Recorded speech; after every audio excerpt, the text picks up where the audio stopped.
I thought that this movie looked kind of boring with its really terrible poster, and the trailers just looked like another propaganda type of movie. But when I saw the Rotten Tomatoes score for this film, which is around a 20% at the time of recording this video, and CinemaScore had an A, I was really excited to see where was this disconnect between the audience and the critics.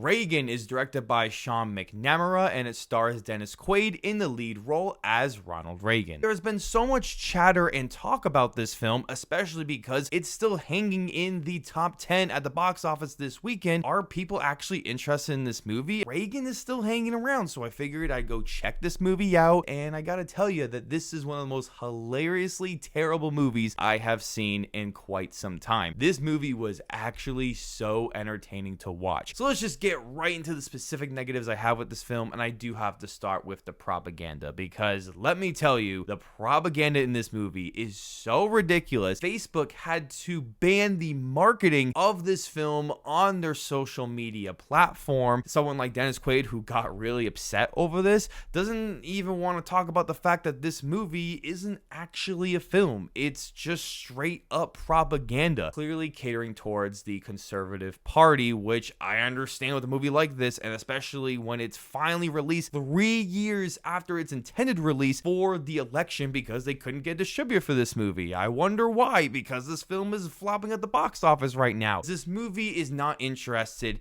in telling the story of Ronald Reagan, because this movie glosses over so much of his life, and as a president, they pick and choose what they want to show. Many aspects about his presidency that definitely did not get covered here. It just is all about spreading this conservative message, and whether you agree with it or not, it is still really annoying to watch because it doesn't feel like you're actually watching a movie. What makes a biopic so good is because we're taking a historical figure and they make him an actual person. That's like the whole point. You get to see their flaws, their good sides, what makes them human. But this film doesn't do that, and they make him basically a superhero in this movie because Ronald Reagan is perfect in every scene. There is nothing bad that happens to him. He always sets the law down, and this movie is just so concerned about how amazing Ronald Reagan was, and it is so baffling to watch, where you have Fox News complaining about that liberal critics hate this movie, but they're not actually seeing why people hate this movie. So even if you disagree with everything that I said about the propaganda, conservative message, and values and all that stuff, I think we can all admit here that the filmmaking of this film is hands down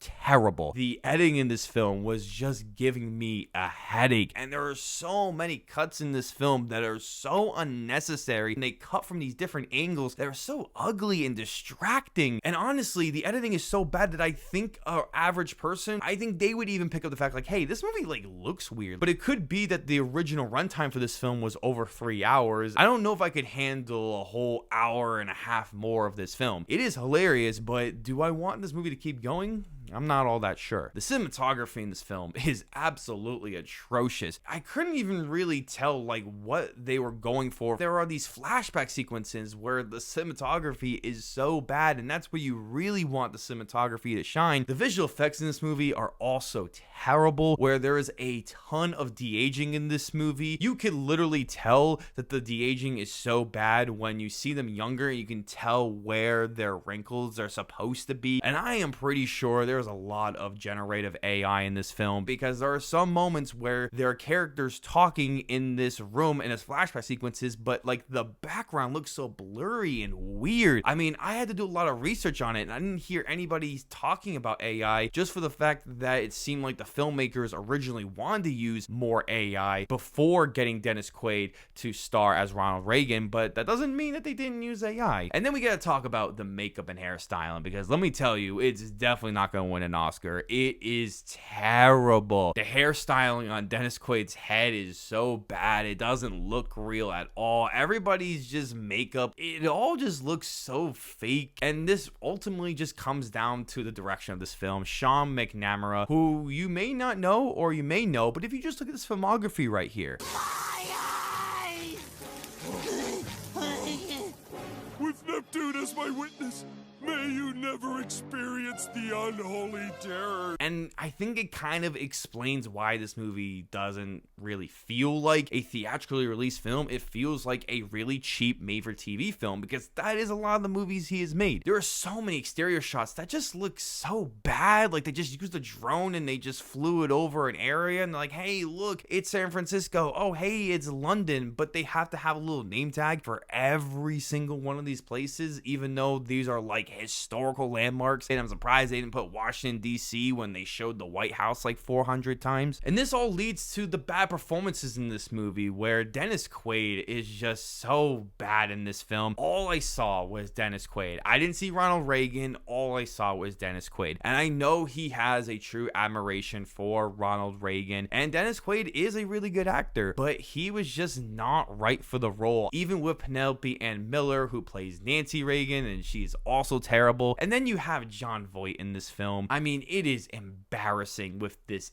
accent that he's trying to pull off. It feels so unnecessary, and I don't really know why he's narrating half the film. Even with all these negatives I had so far, I haven't even talked about the screenplay for this film, which is easily one of the worst screenplays of the year, where characters are essentially just doing nothing in all of these scenes, where we get these new people, they're coming to the scene and they get their little name tag just like these exterior places do, and they're in it for a scene. We don't really know why they're important. Maybe if you already know the history of it, and then they're just out of the scene. It seems like they're important, but they're gone, and then you never see them again. And this kind of happens the entire film, and the writing of these scenes is just so bad. I mean, there's literally one scene where Ronald Reagan wakes up from an emergency surgery, and he literally says to the doctors, I hope all you guys are Republicans, and the doctor goes, today we are all Republicans. It's just freaking stupid. It's just stuff like that that's in this movie. Ronald Reagan is just looked at, oh, he's a white savior in the beginning because he helped two of his black teammates be able to stay at his home because they couldn't go to the hotel. Even if all of these situations are true to the actual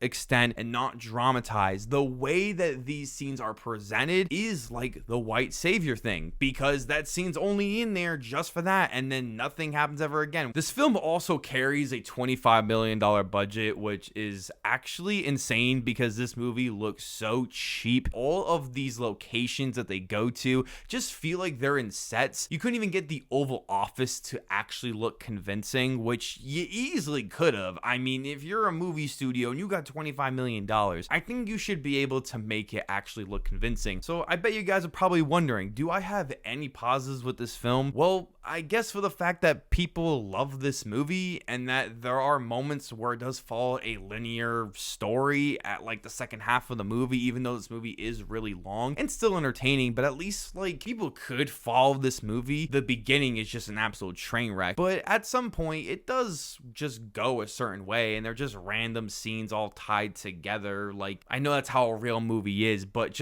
it just doesn't feel like it works for the screenplay. It just feels like they're all individually written scenes and they just threw them together, and like, yeah, it doesn't really mean anything. They could be out of order. It doesn't really matter. We just need these scenes in here for the propaganda standpoint. It's like, okay, I guess that's cool. But really, my main positive with this film is for the fact that this movie's hilarious. This movie is filled to the brim with unintentionally hilarious moments, especially with the overacting and the stupid jokes. I was actually having a great time watching this movie. Overall, Reagan is one of the worst and also most hilarious movies I've seen this year, that is filled to the brim with American propaganda for the Conservative Party. It also has terrible performances, horrible cinematography, and hilariously bad music. This has some of the worst filmmaking of the year, and also the worst propaganda in a film I have seen in this decade alone. I am giving Reagan a 3 out of 10. Thank you guys so much for checking out this video. As I want to know below in the comment section, have you seen Reagan, and are you planning on checking it out? I would love to hear all of your spoiler-free thoughts. And as always, I will see you guys at the movies.